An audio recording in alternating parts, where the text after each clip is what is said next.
Hello, and welcome to Creative Banter, a creativity and philosophy focused podcast where anything goes. I'm your host, Cody Schultz. Joining me is the one and only Ben Horn.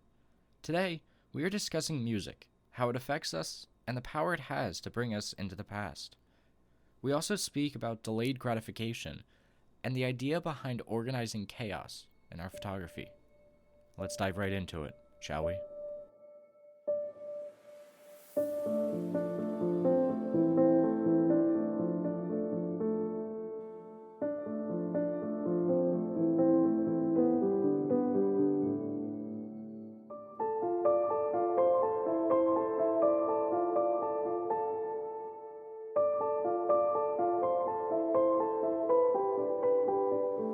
Just did not want to. Whatever. All right, we're good now, so that's all that matters. So I wanted to ask you, Ben, have you done any black and white photography yet? I haven't. I've got the film in my freezer. I've got the developing tank from Stearman Press, but I haven't.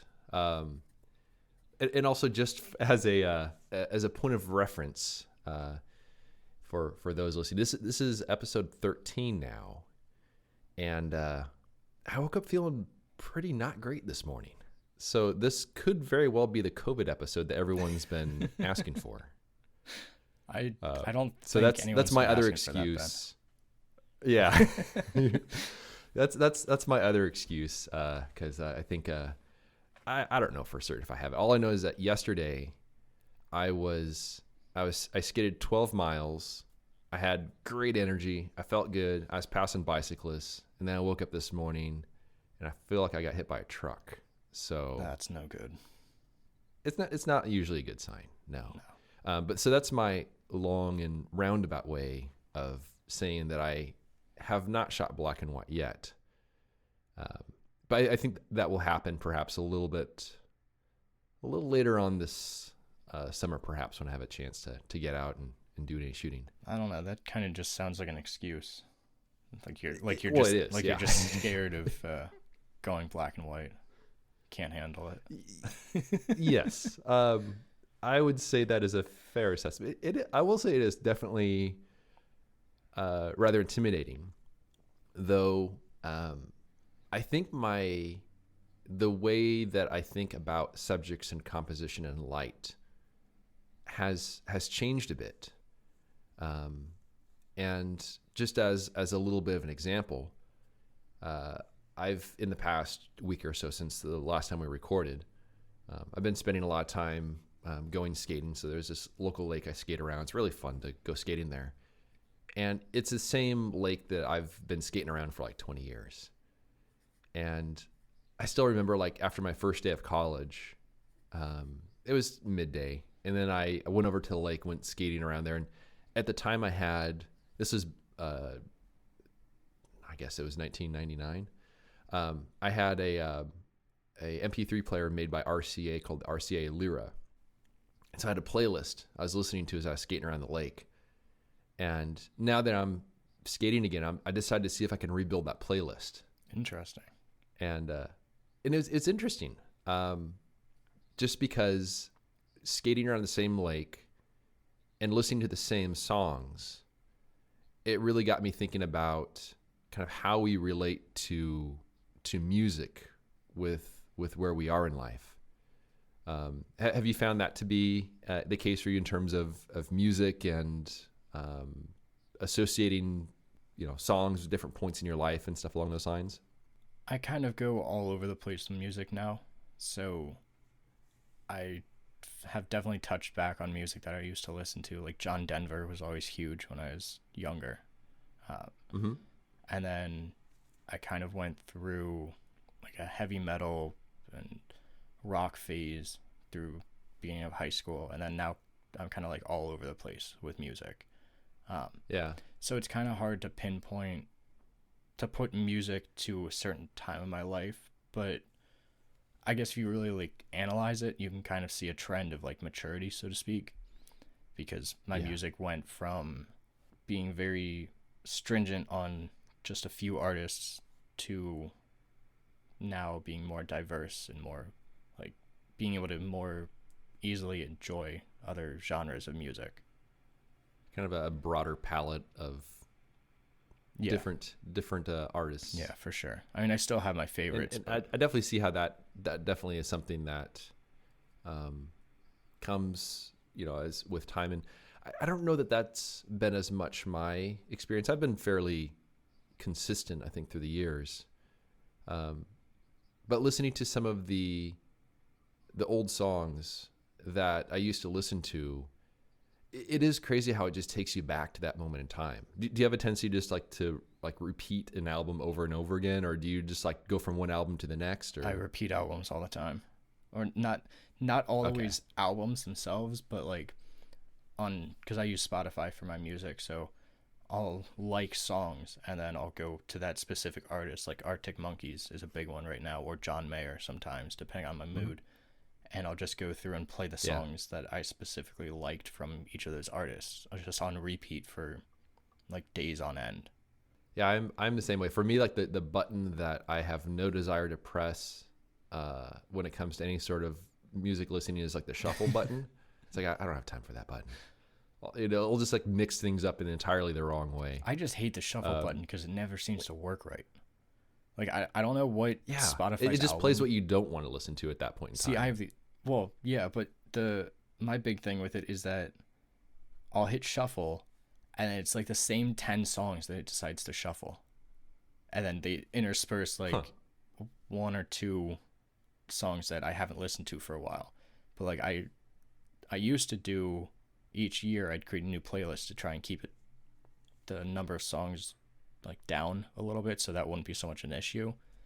But now I just have a big list, one big playlist of stuff, and there are songs on there that I haven't heard at all this year yet. I'm those are good songs. Interesting. So it sounds like there's more algorithm at play. Yeah. With Spotify and some of the other services compared to just the good old traditional random number generator shuffle. Yeah, exactly. I'm perhaps a little more accustomed to. Yeah, because which makes sense. It does, but it's still one of those deals of okay, you think that I want to hear this song 500 times, and just because I've played it 500 times doesn't mean that I want to hear it 500 more times. Yeah. And also it kind of speaks to things like social media, where if there's something that you click on, then it just assumes that is all that you want. Yes. So it'll give you nothing but that. Yes. Which, leads to all sorts of issues of, confirmation bias bubbles and stuff like that. It's a little less threatening when it comes to music. But in other arenas, bad things can happen. But I was skating around the lake, the same path, listening to the same music. And it was interesting because listening to those songs took me back to when I was, in 20-something years old.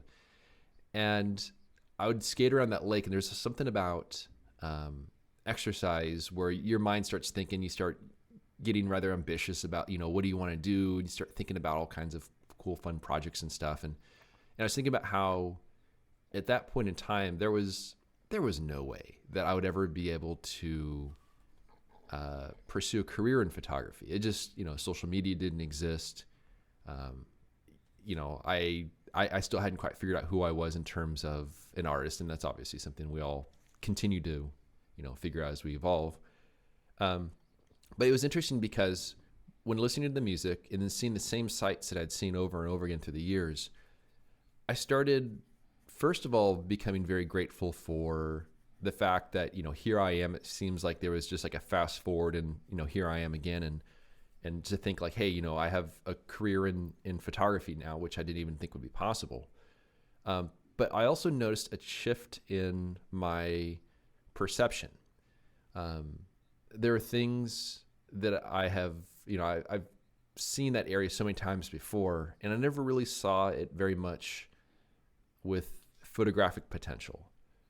But this time when I was skating around, I saw so many things where if I had my camera right now, that right there would be a good subject. And the reason I mention this is that pretty much all of them were black and white. Interesting. So I think it really was interesting to have, that experience of listening to that music, kind of being in a very similar mindset to where I was back then, but then to realize the sense of accomplishment, as well as realize that I could be in a very familiar area, but see so much more potential in it. And that reminds me of like some of the parks that I visit around my house. There's one maybe like 10 minutes from the house, and up until recently, really maybe a year ago, it wasn't really a place where I'd even consider going to photograph because I didn't see like any potential to it. And still it's a struggle, but that's just woodland photography as a whole. But it's one of those places where I more freely go back to because I can grow more familiar with it and realize there's more to it than meets the eye. I think it actually, as you were talking, I just for people listening at home, I just kind of scribble down notes and stuff just to kind of keep my thoughts organized when recording these. And the moment you were speaking there, I wrote down the words familiarity and growth, like right as you were saying it, which is, it's not surprising, but it definitely does show. It has me kind of wondering a little bit about if there's an area that we haven't been to for a while, how much of the novelty of finding the subjects is because we maybe become a little less familiar with it with time, versus how much of that is based on our own growth as an individual and seeing different things that we didn't notice before. So along those similar lines, I'm officially booked up for Acadia. I don't remember if I mentioned that last week. No, I don't think you did. No, because I just booked it on Monday, so of course I didn't. So I officially have my campsite. I think it's like 5 days or 5 nights that I'll be staying there. And nice. I bring this up because I'm curious to see the difference between how it was last year when I went there and this year. Not necessarily as the place changing, but more so me changing, because last year when I went there, I photographed or exposed over 40 sheets of film versus my trip to the Smokies this year where I only exposed 12. So I'm hoping that I can kind of be more in line with the Smokies, but that I see that going along with your whole idea though too, of staying away from a place but going back to somewhere that you've been before, and how the novelty of it may help your photography, or there's some effect there. Yeah. And if I'm trying to remember, was your last trip to Acadia, was that your first visit there? It was, yeah. Okay. And that certainly plays into it as well. Just kind of like learning the lay of the land and knowing a little bit more what to expect. It will be very interesting to see how that trip goes for you and the sort of subjects that you're drawn to. One of the things when I return to familiar locations is there are certain things I kind of have in mind that I want to perhaps try to find or to photograph. Was there anything you had in mind based on your experience last year? Yeah, last year I photographed, or attempted to, the exposure, or the sheets of film rather, didn't really come out right, but I photographed these little tide pools that were right along the coast, and they had within them all these little snails and seaweed and stuff that had been just a whole like ecosystem, and it was fascinating to watch. Yeah. And that's something that I really would like to go back and see if I can find again, just because I'd love for a triptych of that scene. Just that would be cool. I had the whole idea fleshed out, and it would have been, I think, a really great photograph, because you have all these details that so many people pass by and don't even notice. I mean, when I was there photographing these, it was right by one of the lighthouses, and so you had a ton of people crowding these rocks and everything, trying to get a good photograph of the lighthouse. And meanwhile, I'm there with my 4x5 camera pointing it down at a tide pool where people are looking at me sideways thinking, okay, first of all, what is this contraption that he's using? Why is he under this cloth, this blanket, and why is he pointing it at this little pool? Like, what is in there? And there's so many people that came by. It does perplex people. Yeah.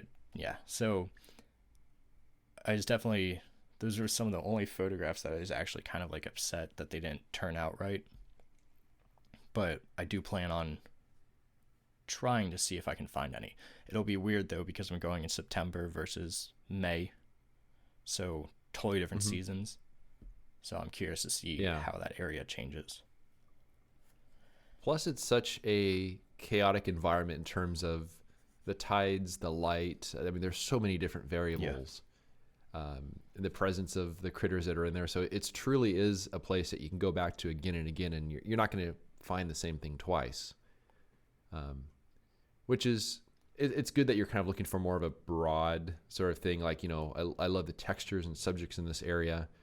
And I think when people get it in their mind, like, oh, there was this specific photo that, you know, it didn't work out, I want to get that same photo. I think that's the sort of thing that only really leads to frustration. Yeah. And that goes back to one of our earlier episodes with expectations and this whole idea that there are good expectations versus bad ones. And I think having this idea of me wanting to photograph these tide pools and the ecosystems, the smaller ecosystems within these areas, is totally different from me going up there and saying, I want to go and photograph this tree at this exact time to get this exact photograph, and expecting it all to come together, when in reality it's not going to. Do you think it's going to be a annual location for you to visit? Ideally, yeah. It's one of the areas, because I'd love to move up to Vermont and be in that general area, because then I'd have the Adirondacks to my west and Acadia to my east, and both within less than 10 hours drive, where I can easily access them and kind of go along with the same path, at least with Acadia, as you do with Zion and Death Valley, because then I can have these places where 2 or 3 times a year I can go back to them and kind of see how everything transitions and what I can take from each of them. Are there any bears up there? Funny enough, not in Acadia, because it's coastal. Oh, interesting. So I would have thought there would be. I mean, I know nothing about the area, but I was thinking, like, there's got to be bears there, because I've seen how lush it is, but I can also see how maybe it's not quite their environment. There's actually like no animals up there. Yeah. Because of it being like an island, essentially. There's like nothing. There are deer and that kind of thing, but no like bears, even moose. Like moose are supposed to be abundant in Maine, and I was hoping so bad to see at least one moose while I was up there last year, and I was driving home and I was just like, I'm so irritated that I didn't see a moose. But it's because of the area around it.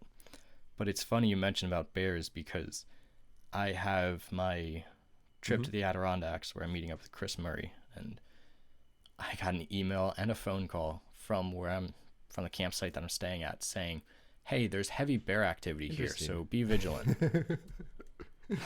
Like, great. Yeah. When you know that there's actual bear scent on your, well, you're not going to have that bag anymore, but it might still be on some of the stuff in there. You never know. Yeah. I mean, I got bear spray, so I mean, there's that, just in case. I don't really see there being much of an issue, because I don't know. I'll be vigilant about keeping food out of my tent and keeping it. They have bear boxes for putting food and all that stuff in there. So, and I'm only there for, I think, 3 nights, so it shouldn't be too bad. And it is interesting how in different parts of the U.S., the experience with bears is different.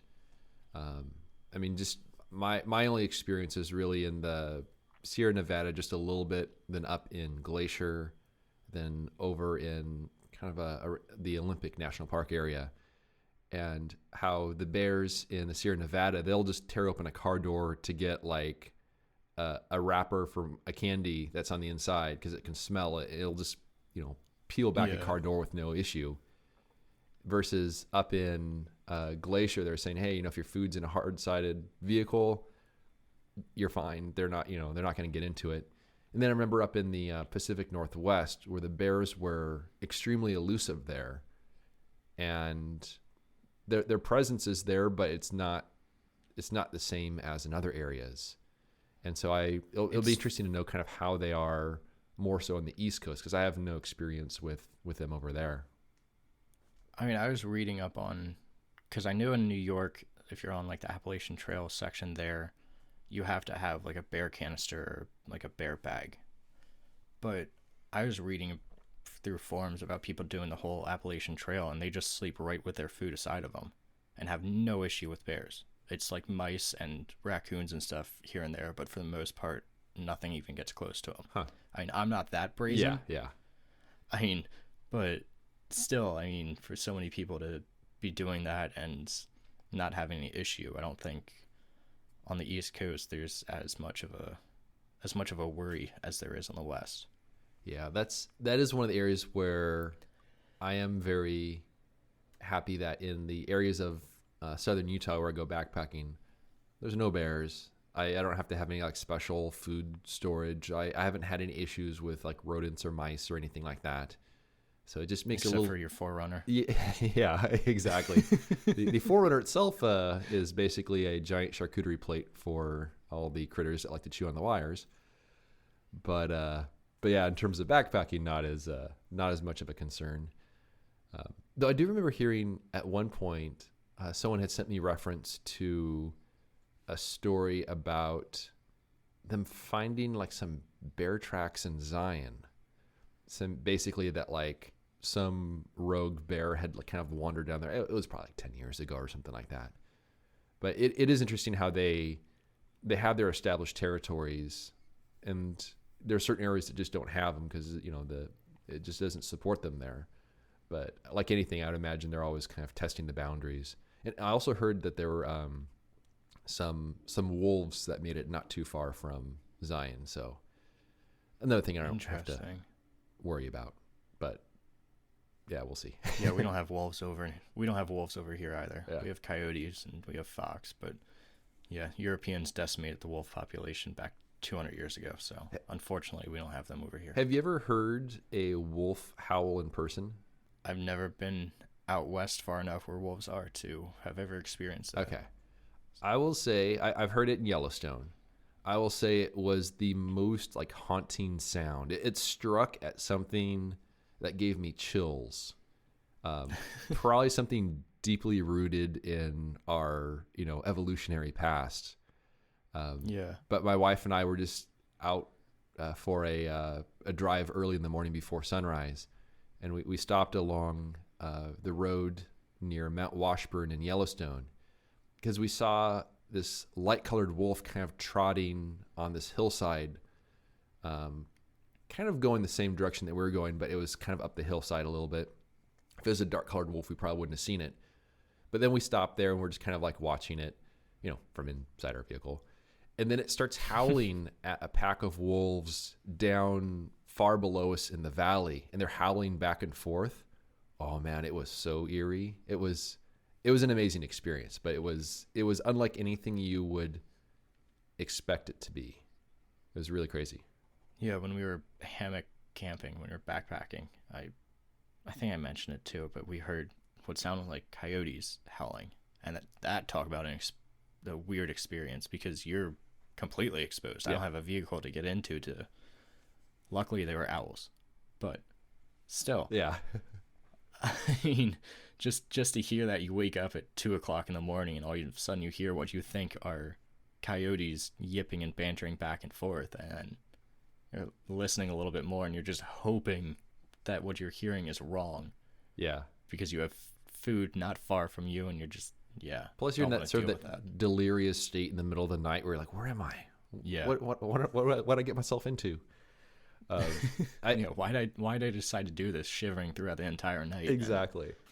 Exposed. One of the when I go running in the morning, there's at the end of one of my routes there's this light pole, and I was running along and I heard the hooting of an owl. And I looked up there, I see this owl up on top of the light pole, and it was before sunrise, so it was dark, so I could just see the silhouette of it.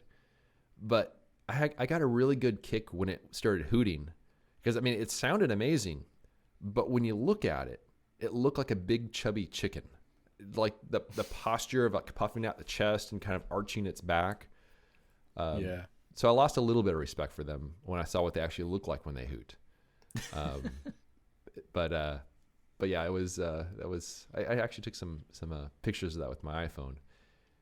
But when it comes to coyotes in Death Valley, they'll do the whole yipping thing around the campsites, and you can't tell if there's one of them, if there's 12 of them. You can't tell what direction they're coming from. But that too is a bit of a kind of a menacing sound, different than the wolves, but it had a menacing sense all to itself. Have you ever had any of like bad experiences or scares with animals, especially like predators like that? Because I know you have mountain lion over there. Never anything. I mean, I've just been aware of the presence of mountain lions, where I'll see their really fresh tracks that occurred overnight as I'm hiking into somewhere in the morning. I can't say that I felt threatened by them, because they are very elusive. They don't want to have anything to do with people. But at the same time, I don't want to be hiking along and accidentally corner one somewhere, or like step on its baby, or something like that. But when you see their paw prints in some damp mud, you gain a whole new respect for them, because they're pretty big prints. Though I'd say probably the biggest experience I had with an animal was probably the bull that was in one of the canyons on a backpacking trip. And it was just kind of loose in the canyon, up canyon from me somewhere, and it was echoing off the canyon walls as it was bellowing, and it sounded like a dinosaur. But it didn't want to have anything to do with me, so it took off. But thankfully, and my wife and I, we've seen grizzlies on the trail. They never seemed threatening. But yeah, it definitely limits where I'd like to go for like solo photo trips. Yeah. I mean, luckily past the whole bear experience in Tennessee, there hasn't been anything too bad around here with us. But I've always found that interesting, like especially when people go like cowboy camping underneath the stars kind of deal in like southern Utah and all of that. And like I know Guy Tall speaks about it, and he says about how he has like nighttime visitors that will come by his camp and walk by like between coyotes and just random critters of the night that'll just be walking by. He'll wake up to like tracks and stuff, and yeah, I've always found that to be a very eerie experience. Oh, like, for sure. Something can just come by and just kill you in your sleep, and you wouldn't be none the wiser. Yeah. I can't remember if I've told you about the experience at White Pocket when I slept out on the rocks. Did I tell you that at all? I don't recall. Basically, it was there's not much to the story, but I was trying to take a long exposure night photo with a panorama 6x17 camera of the night sky, like star movement and stuff. And so I just like slept on my camera. I slept on my camera. I slept on the ground next to my camera, because I didn't want to have to like go back and forth and like stop the exposure and start it again, because I liked it when the moon would rise and all that. And so I just slept out there, and it was fine. There's no big deal. But then I saw someone a little while back post a video from basically showing that same area where I slept, and just shows like a mountain lion just like walking along the rocks. Yeah. And it's not an area that I thought would necessarily be their habitat. I know that they're all over, but I'm just like, oh, that's where I was sleeping, where the giant cat is walking by. So it just gives you a different perspective on things. And I think that's a nice thing, though. Most, like you were saying earlier, most animals don't want anything to do with us. They want to see us as little as we want to see them. Yeah. We're just an annoyance to them, but not so annoying that they want to do anything about it. Just mostly that they want to avoid us. We're like we probably don't smell good to them either. So, Hopefully not, especially after a couple of days of backpacking. Mm-hmm. One thing I mentioned earlier was the whole idea of the negatives from Acadia not working out with those tide pools. Mm-hmm. And I was developing the rest of my film, because I waited up until middle of July now to start developing film from this year, Interesting. which is the longest I'd ever waited for developing anything. And 4 of the negatives that I developed yesterday, because I'm experimenting with a new developer that I'm liking pretty much. It's a one-shot developer, so it's once and done. Mm-hmm. It exhausts itself right after it finishes developing the film. And I hadn't really thought much of that, so I tried developing another 4 sheets after. They came out, but they're very, very thin. Like, you can just barely see detailing in them. Uh-huh. So I don't think they're really going to be usable. Luckily enough, they're just photos from around the yard that I had taken when I was experimenting a bit with like depth of field and that kind of thing. Mm-hmm. But it just kind of got me thinking about like delayed gratification. Yeah.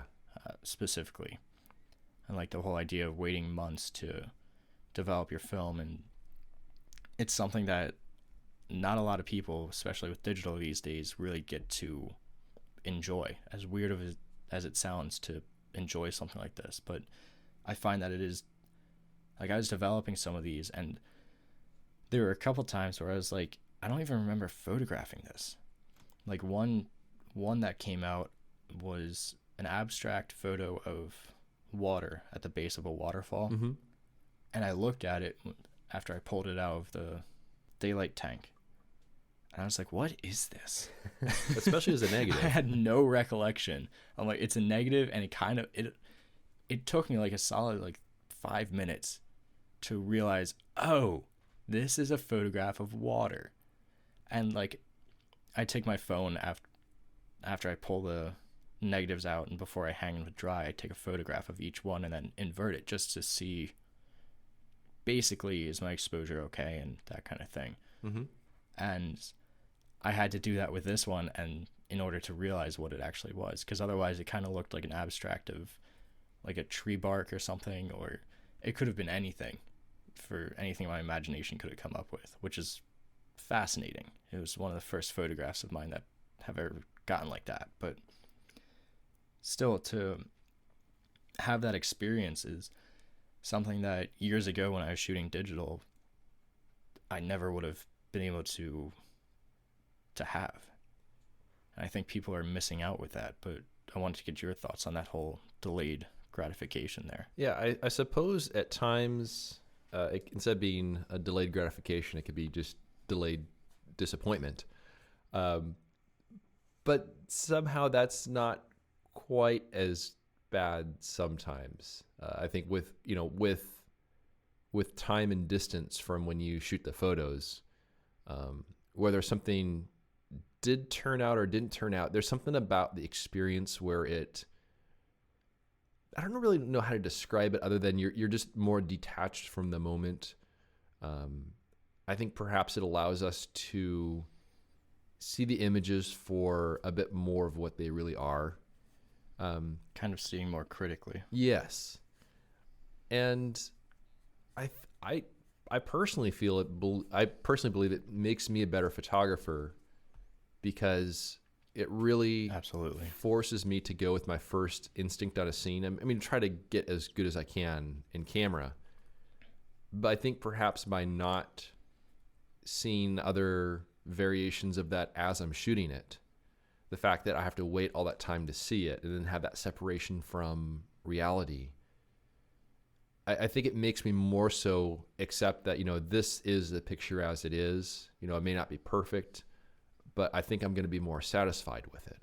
I don't get me wrong. I absolutely love the ability with digital to see a photograph right away and just ensure that that's what I want, like especially with exposure. But at the same time, I mean, there's nothing like waiting even just like a couple weeks kind of deal to develop your film yourself and then pull it out and be like, I'm seeing this in such a detached manner. Even if it's not completely detached, you could still get, like we were saying, to see more critically about the photograph itself and to analyze it in a way that you wouldn't have been able to when you first photographed it. because a lot of times emotions get in the way, especially. Oh yeah. And I think that's where I kind of ran into some degree of trouble while shooting digital, because I'll find a scene, I'll take a picture of it, I'll look at it on the rear screen, and I'd be like, cool, I got it. As opposed to really just trying to, I don't know, there's something about just having to, or not even being able to see the results right away, which will bias you from one way or another, whether it's shooting more, whether it's shooting less. I think for me, it builds a greater sense of satisfaction. It also allows me to be more cruel to the work. I mean, when I do the film reveal videos, and that's one of the things why, and that, by the way, that's only usually about a week or so after I get back from the trip. So it's not like it's, been, months or whatever. But I have no problem being very cruel to my own work, even in that 1 week's time, where I just look at it, I'm like, you have nope. to be. I think you really have to be as cruel to your work if you want to get really good, and you really want to, even if you're not comparing yourself to others, but comparing yourself to your past self. Yeah.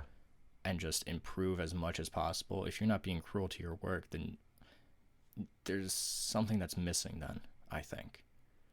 Do you think you're your own worst critic when it comes to your own work? Oh, absolutely. Yeah, same here. I mean, I see that a lot more in my writing, especially.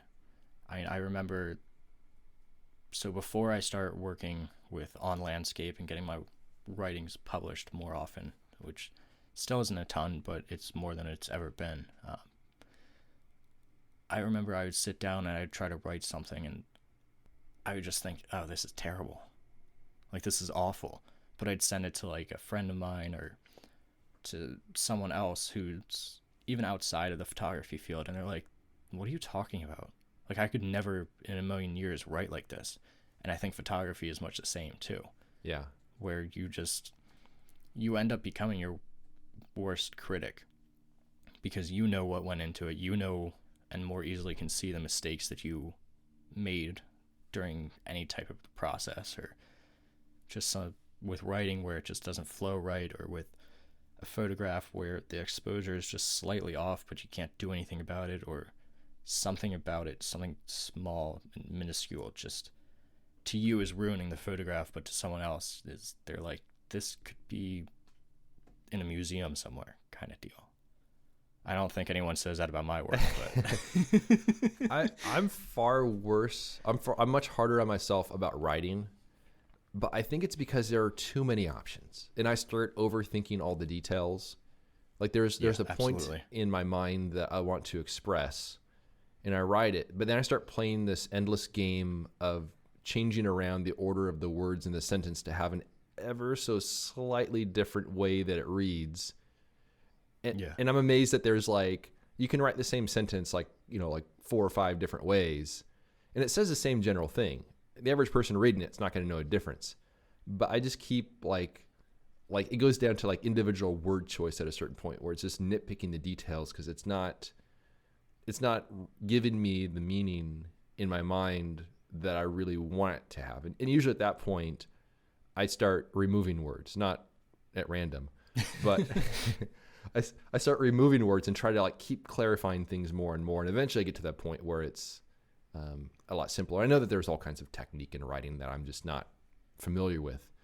But in some ways it is a bit like photography, where oftentimes trying to simplify the image, try to simplify the point, trying to remove any sort of extraneous stuff, I find is oftentimes the formula for success. I mean, that's what they always say about photography versus painting, is that with photography, it's about removing things and simplifying what's already there. Whereas with painting, it's about adding things in until you get to a finished product that shows just enough. And I would imagine there's probably the same sort of thing where with painting, where a person adds something, they're like, oh no, I did not need that. And then they go through the process of covering up and changing and stuff like that.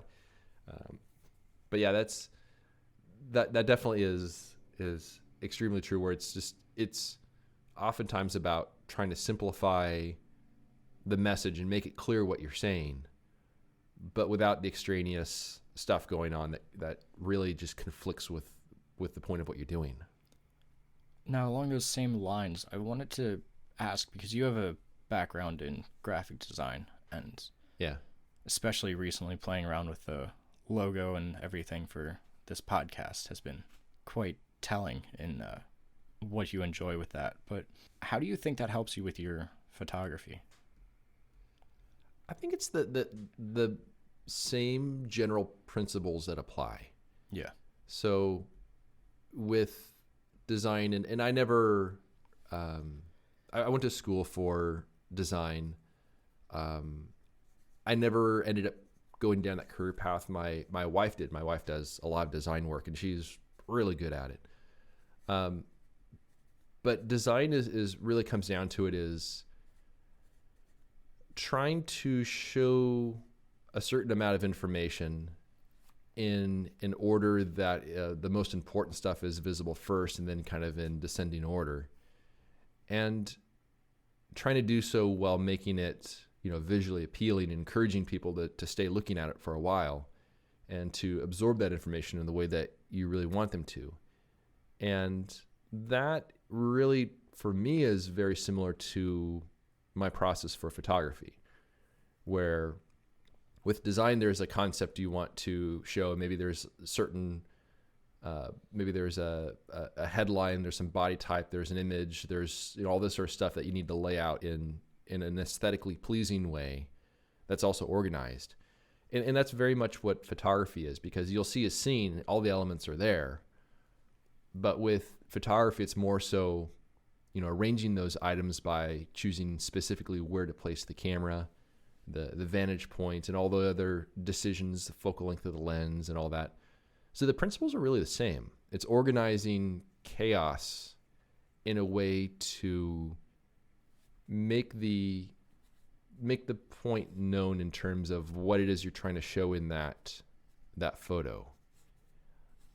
But I always gravitated to photography more than design, just because the vast majority of that stuff is outside our control.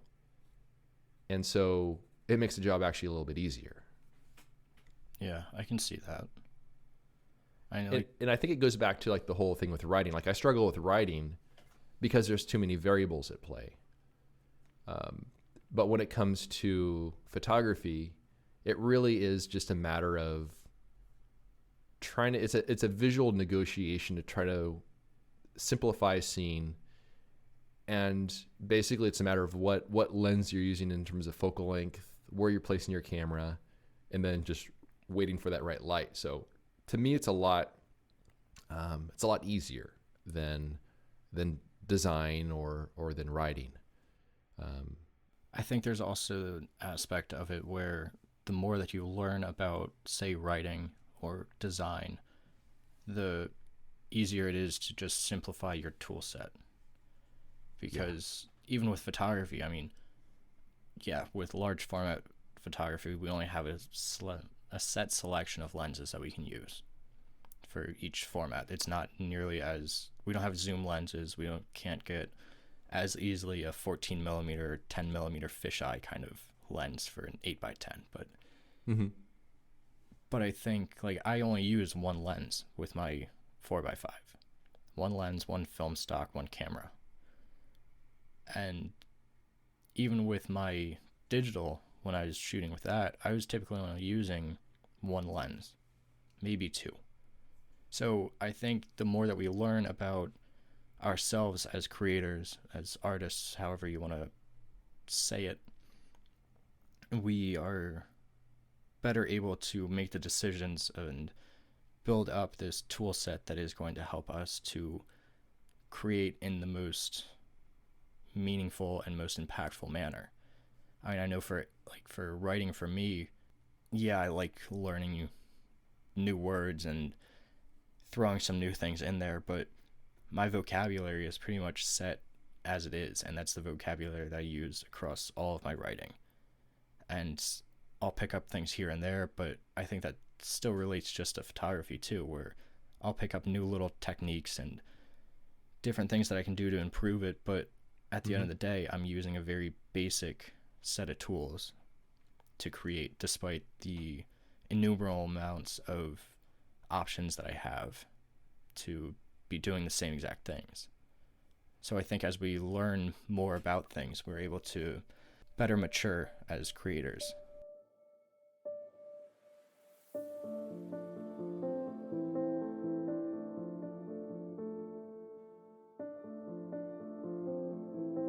I hope you enjoyed our creative banter.